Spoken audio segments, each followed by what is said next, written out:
अहो आत्या, हे काय करताय?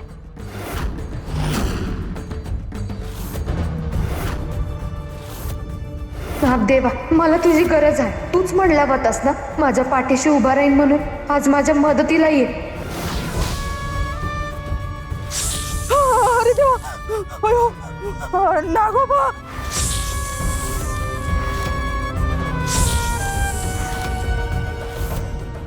इथं कसं आलाय हो?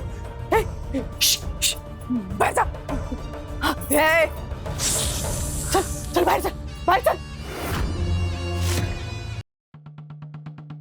काल आम्हाला वाड्यातून बाहेर निघावं लागलं. देवी सुखरूप आहेत एवढं मात्र आम्हाला कळालं. परंतु काल नेमकं काय झालं, असुरांनी हल्ला का केला आणि देवीने ते बालरूप का धारण केले आहे हे मात्र आम्हाला कळलं नाही.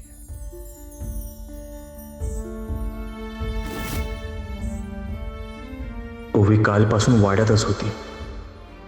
तिला नक्कीच काहीतरी माहिती असणार. तिच्याकडूनच आम्हाला सगळं कळेल. ओवी थांब. काय हो माधू काका? अगं ते काल महालात काय झालं ग? काल काय झालं? अगं म्हणजे मला असं कळलं की काल महालात लय मोठा गोंधळ झाला म्हणे. काय आसूर वगैरे आले होते काय? घुसले होते. मग अगं मग काय झालं? काय नाही, काय खास नाही झालं. ते असुर आले, तुळजाईने त्यांना हरवलं आणि ते परत गेले. संपलं. एवढंच झालं? वय तर आता मी निघते, मला लय काम आहेत. अगं थांब की. आता काय? मी काय म्हणतोय की ते देवींनी ते बालरूप का धारण केलंय हे कळलं का? म्हणजे त्यांनी सांगितलं का तुला? वय सांगितलं ना. काय काय म्हणाल्या? तुळजाईला विटी दांडू खेळायची लय हौस झाली होती. धप्पा कुटी खेळायची, लगोरी खेळायची. पण एवढ्या मोठ्या तुळजाईला पोरांसोबत खेळली असती तर लोकांना काय वाटलं असतं, म्हणून ती लहान झाली. आता झालं ना, जाते आम्ही. अगं थांब की. आता काय सारखं सारखं? मग तू नीट सांग ना, का उगा थट्टा करायला लागले माझी? बरं बाबा, आता ऐका. काहीतरी भारी शस्त्र होतं म्हण. त्यापासून वाचायला हाच एक मार्ग होता. म्हणजे मला एवढं काही सांगता येणार नाही, पण तुळजाई लहान झाली कारण त्या रूपावर त्या शस्त्राचा परिणाम होणार नव्हता. असं झालं होय? तुम्ही खरोखर अद्भुत आहात देवी. ब्रह्मदेवांच्या अस्त्राची मर्यादा ओळखून त्याच अस्त्राला निष्प्रभ करण्याचा मार्ग तुम्ही शोधून काढलात. बरं बाबा, आता समजा विचारून झालं. आता मी जाऊ का? लय उशीर होतोय हो. खरंच सांगते, मला खूप काम आहे. बरं बरं जा. नमस्कार.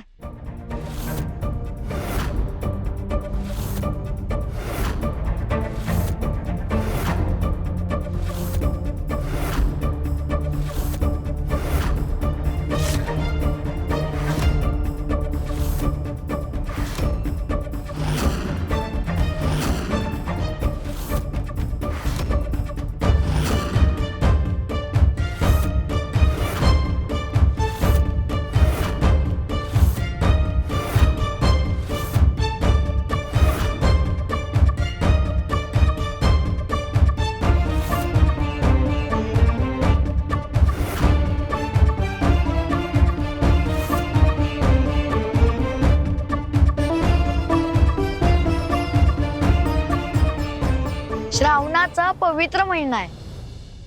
श्रावण दानासाठी भिक्षा मागायला आले. भिक्षाम देही. तुला काय देऊ? गहू चालेल काय? नको. मग दूध तर घे. तेही नको. मग तांदूळ? नको. अरे आता बाबा तूच सांग तुला काय हवंय ते. मला जगातील सर्वात मौल्यवान वस्तू भिक्षा म्हणून हवी आहे.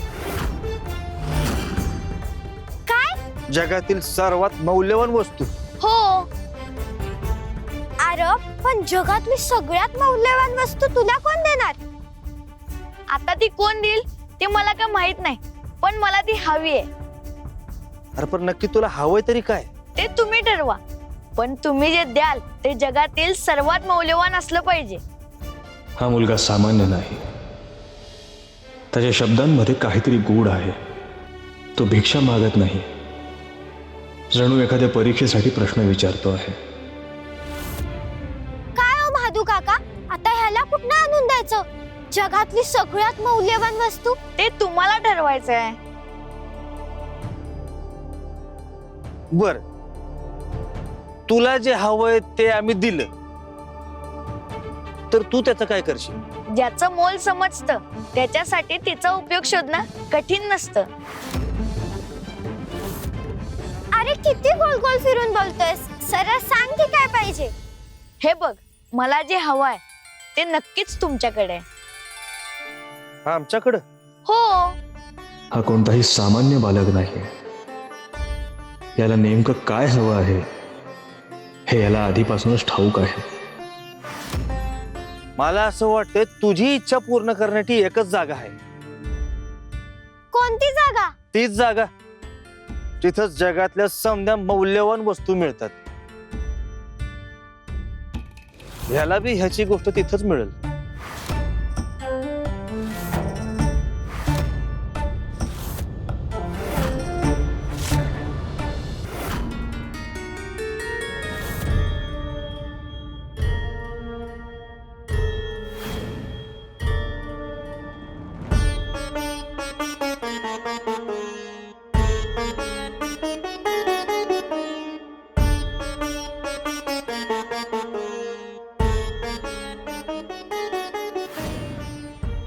तुळजापुरात बी असाच वारुळ होतं. तेव्हा मला नागदेवतेनं दर्शन दिलं होतं आणि तेव्हा वाटलं होतं की माझ्या डोक्यावर कुणाचा तरी हात आहे.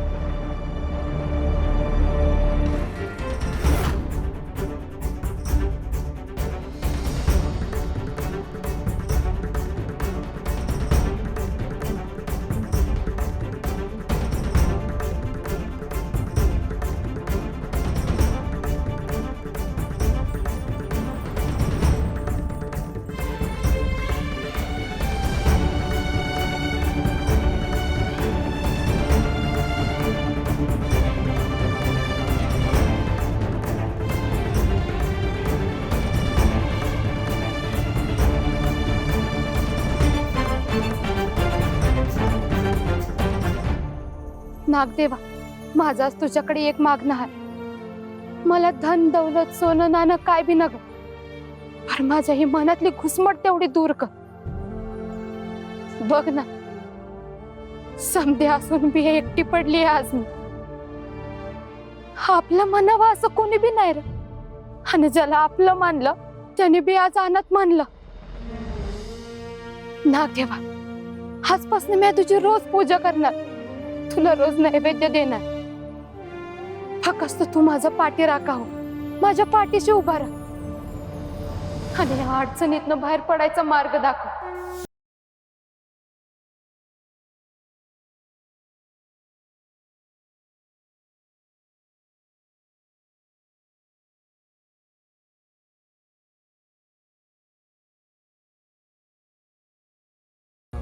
नागपंचमीच्या दिवशीही याच भक्तिभावाने तिने माझी पूजा केली होती आणि आज संकटाच्या काळातही तिची श्रद्धा तितकीच आढळ आहे. आज ती माझ्याकडे आधार मागत आलेली आहे आणि तिची आर्त हाक मी ऐकूनही न ऐकल्यासारखी कशी करू? ज्या भक्तीने तिने मला पुकारले आहे त्या भक्तीला उत्तर द्यायची वेळ आली आहे.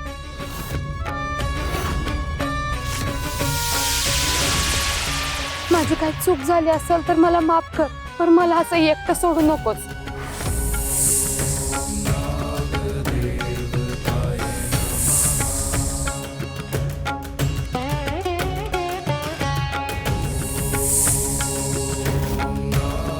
नागदेवा, नागदेवता, तू माझ्या हाक ऐकलीस. आता असंच माझ्या कायम पाठीशी उभं राहा आणि माझं कोणी बी नसलं तरी तू आहेस असं मला वाटू दे. तुझी श्रद्धा व्यर्थ जाणार नाही सखू. ज्या मनाने तू मला पुकारलेस त्या मनाला मी एकटं पडू देणार नाही.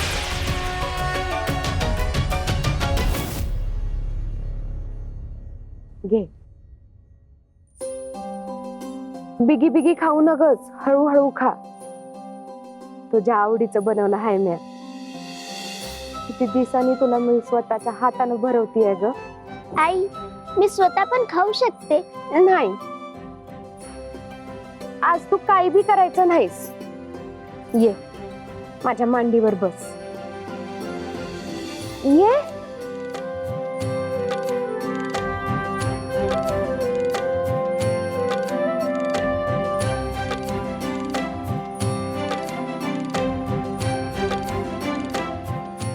तुला माहित आहे तुझा आई म्हणून तुझे असे लाड करावे, तुला मांडीवर बसवावं, स्वतःच्या हातानं घास भरवावा. ही हौस लई दिवसांपासून मनात दाबून ठेवली होते मी. पण तू मोठी झाली, तू उजा झालीस, अनेक लेकरांची आई झालीस, आणि माझी लेक हरवून गेली. पण आता तू हे बालरूप धारण केलं आहेस ना, लई छान केलं आहेस बघ. आता मी मनसोक्तपणे तुझे लाड करणार, तुला स्वतःच्या हातानं भरवणार. पण आई, मी हे रूप कायमचं लहान राहण्यासाठी धारण केलेलं नाही. अगं माहित आहे मला, पण थोडे दिवस अशीच राहा ना. ज्या कारणासाठी मी हे रूप धारण केलं होतं ते कारण आता संपलं आहे. त्यामुळे मला वाटतंय मला माझ्या मूळ रूपात परतायला हवं.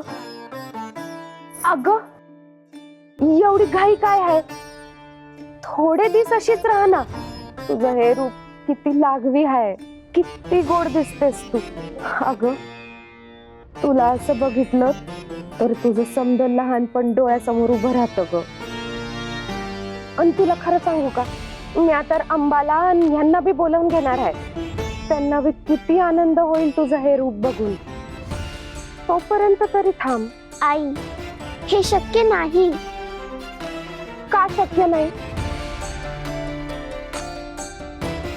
मला माझ्या मूळ रूपात परतणं आवश्यक आहे. बरं, मग एक काम कर, तुला माझी शपथ आहे, फक्त काही दिवस अशीच माझी लेक बनून राहा. आई, शक्तीच्या जाळ्यात अडकवलंस ना मला. ठीक आहे, पण काही दिवसच. त्यानंतर मात्र मला माझ्या मूळ रूपात परतावंच लागेल. वय देवी, ये तारा. काय झालं? तो जो एक गावकरी आहे ना माधू, त्याने एका विचित्र बालकाला आणलं आहे आणि तो तुम्हालाच भेटण्याचा आग्रह करतो. विचित्र बालक?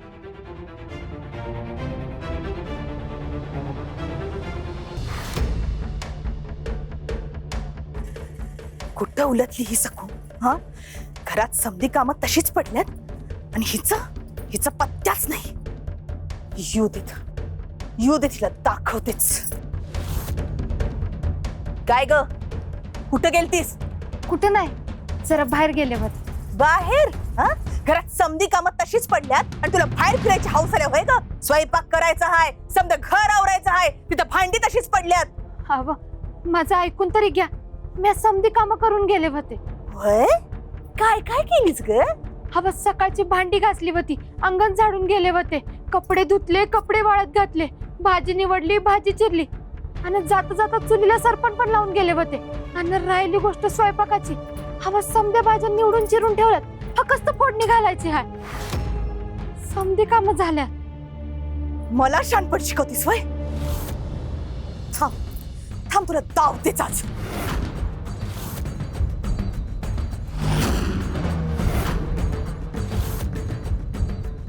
हवं आत्या, हे काय करताय?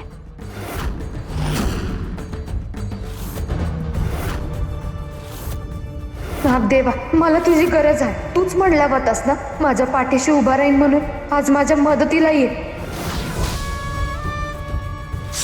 अरे देवा, अयो, नागोबा.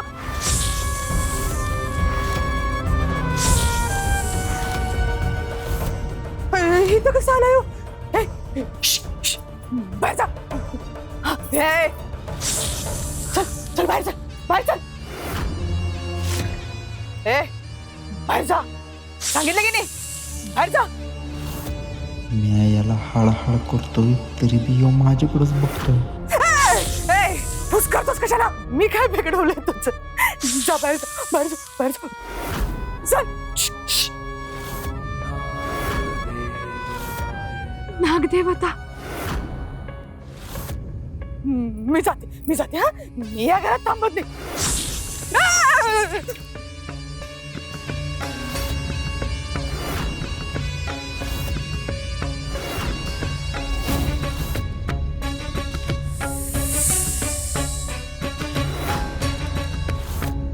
नागदेवता, माझ्या हाकेला धावून आलास. आज तू माझा जीव वाचवलास आणि तू जायनं सांगितलं होतं तुझ्या संकटाच्या काळात तुला तुझं नातं सापडत. आज तू माझ्या पायी नातलगासारखा उभा राहिलास. नागपंचमीला तुझी केलेली पूजा आणि तू जायनं सांगितलेलं ते व्रत आज कामी आलं. आता मी रोज तुझ्याकडे येईल, तुला नैवेद्य दाखवेल, पण माझ्या भावासारखा असंच काय माझ्या पाठीशी उभा. मला कुणी बी नसलं ना तरी तू आहेस असं वाटू दे. म्हणजे हिला आता नवा आधार मिळालाय तर काहीतरी करायला हवं, काहीतरी करायला हवं.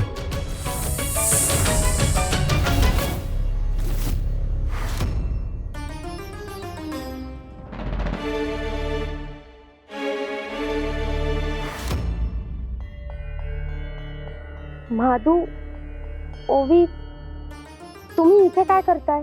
हवा आम्ही ते एका पोराला इथे घेऊन आलोय. श्रावणदान मागायला आलाय म्हणतोय. कुठे आहे तो? ह्यो काय इथं?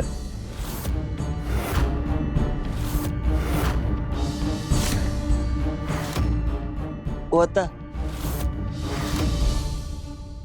कुठे गेला असेल हे पोरग? वय हितच तर होता. हरी, अरे कुठे आहेस तू? मी इथे आहे.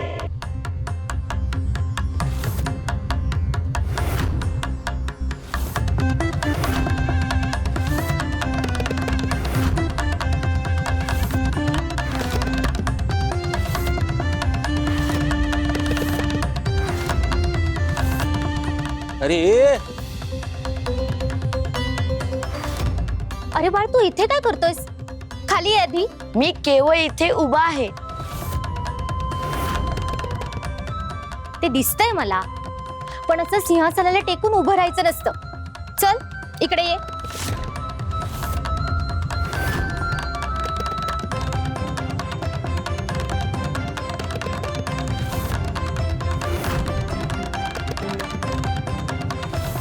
अरे पोरा, एवढ्या मोठ्या महालात कुठं कुठं फिरतोय? भटकलास तर? आई, त्याला रागवू नको. हरी, इकडे ये.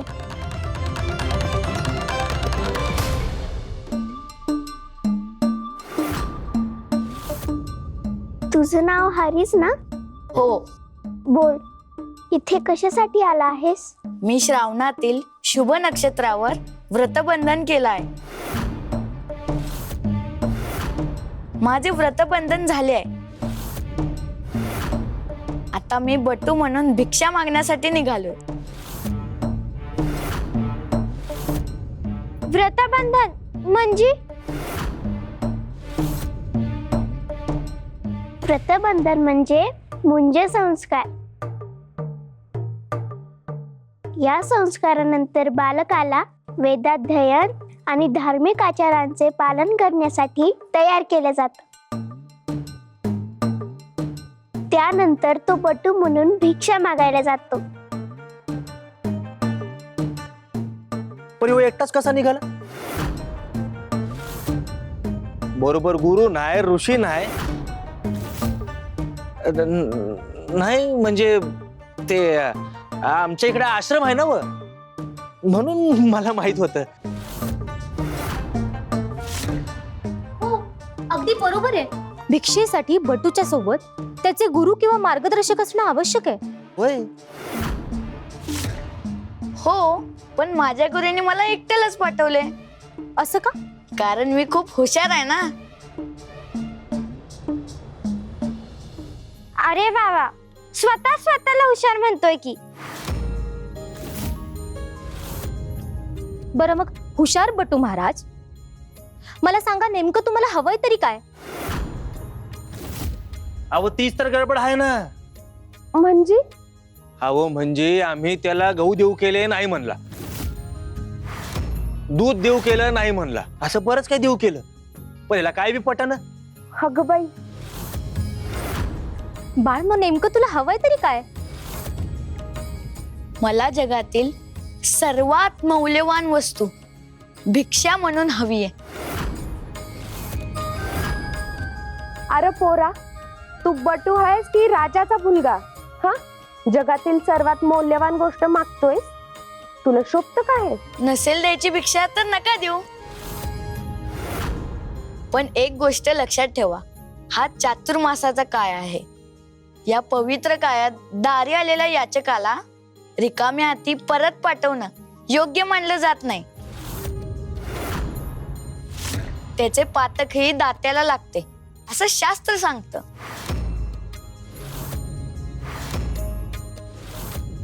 ठीक आहे, तुला जगातील सर्वात मौल्यवान वस्तू दान म्हणून हवी आहे ना? हो, मग ती तुला मिळेल. देवींच्या आशीर्वादाने या महालात वैभवाची कमतरता नाही. सोने, रत्ने, मौल्यवान वस्तू, तुला जे काही हवं असेल ते मी तुझ्यासाठी आणेन.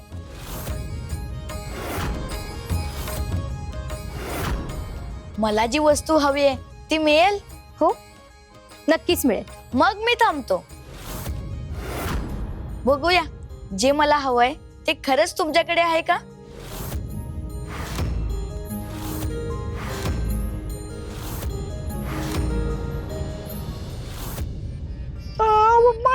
एक गडबड झाली आहे.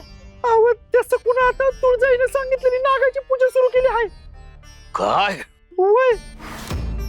अहो तिनंच नागपंचमीची गोष्ट मी सांगितली आणि म्हणाली नाग तुमचा भाऊ होतो, संकटात तुमच्या मदतीला धावून येतो असं. त्या नागाला साधं समजू नको चेलप्पा. वारुळाच्या गर्भात वास करणारे ते नाग फक्त सर्प नसतात. त्यांच्या शक्तीचा विस्तार जमिनीच्या आत खोलपर्यंत पसरलेला असतो. नागांना देवत्वाचा स्पर्श लाभलेला असतो. त्यांचा वास फक्त मृत्यू लोकात नसतो, तर देव लोक असो वा असुर लोक. भूमीच्या गर्भाशी जोडलेली यांची शक्ती दोन्हीकडे पोचते. अहो पण मोठी पंचायत झाली म्हणायची. मला आता पटकन पुरुष बनवून टाका. अहो या साडीत आता फिरणं मला काही योग्य वाटत नाही. आपलं पण आता काही खरं दिसत नाही. अहो मला चुकून एखादा नागाला माझ्या साडीत चिरला तर मी काय करू? नाही चेलप्पा, असं काय बी होणार नाही.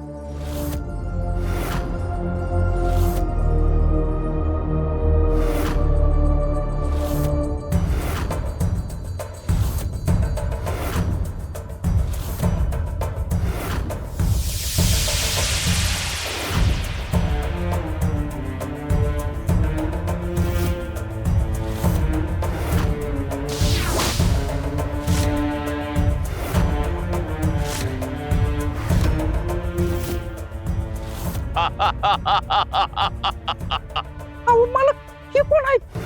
हे तर साधी गावकरी दिसतात. साधं दिसत्यात म्हणजे साधच असत्याल असं नाही. अहो मालक, पण यांच्यात असं काय आहे? कळल, लवकरच तुला कळल. त्या सकूची भक्ती तिच्या देवाकडनं नाही, तिच्या माणसाकडनं तळमळीत करायची आहे. आता खरा खेळ सुरू होणार. ही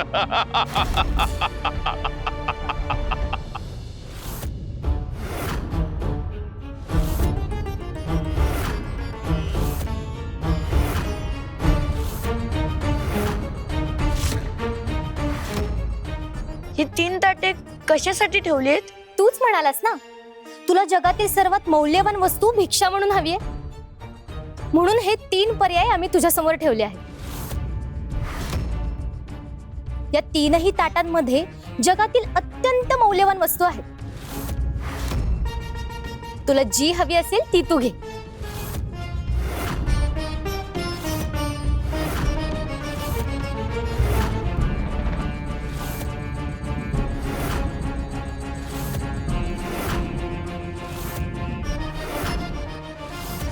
हे दागिने सोन्याचे आहेत. राजघराण्याच्या खजिन्यातही अशा वस्तू सहज सापडत नाहीत. मला हे नकोय.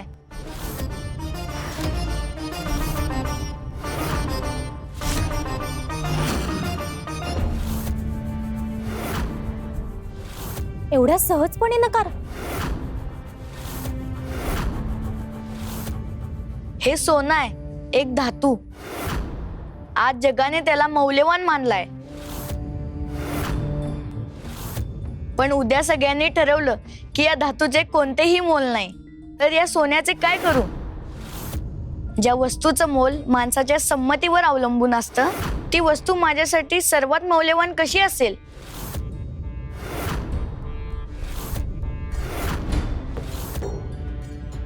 ठीक आहे, मग हे पहा.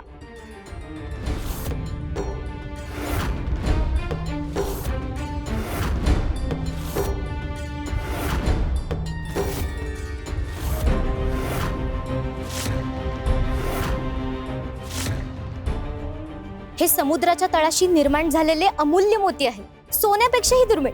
त्यामुळे यांचं मोल अधिक आहे.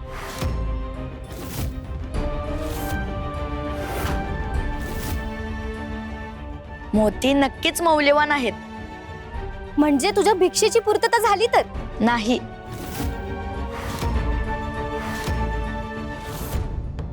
का? हे मोती तयार होत असताना शिंपल्यांच्या आत वास करणाऱ्या जीवाला वेदना सहन कराव्या लागतात. एखाद्याच्या वेदनेतून निर्माण झालेली वस्तू मी भिक्षा म्हणून कशी स्वीकारू? त्याचे पातक माझ्या माथे येईल.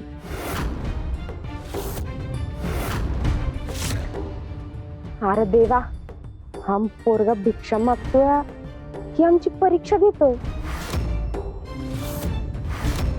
मला तर वाटतंय याला काय बी पसंत पडणार नाही. थांब ग, ते तिसऱ्या ताटात काय ते बघूया की.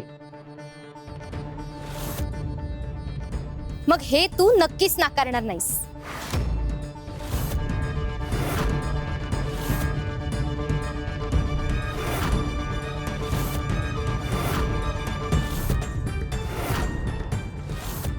अरे ह्याच्यापेक्षा अजून काय मौल्यवान असणार आहे?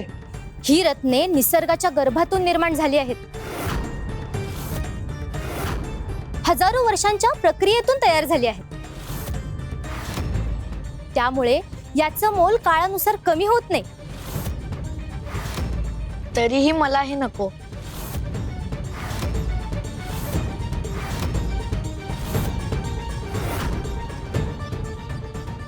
काय?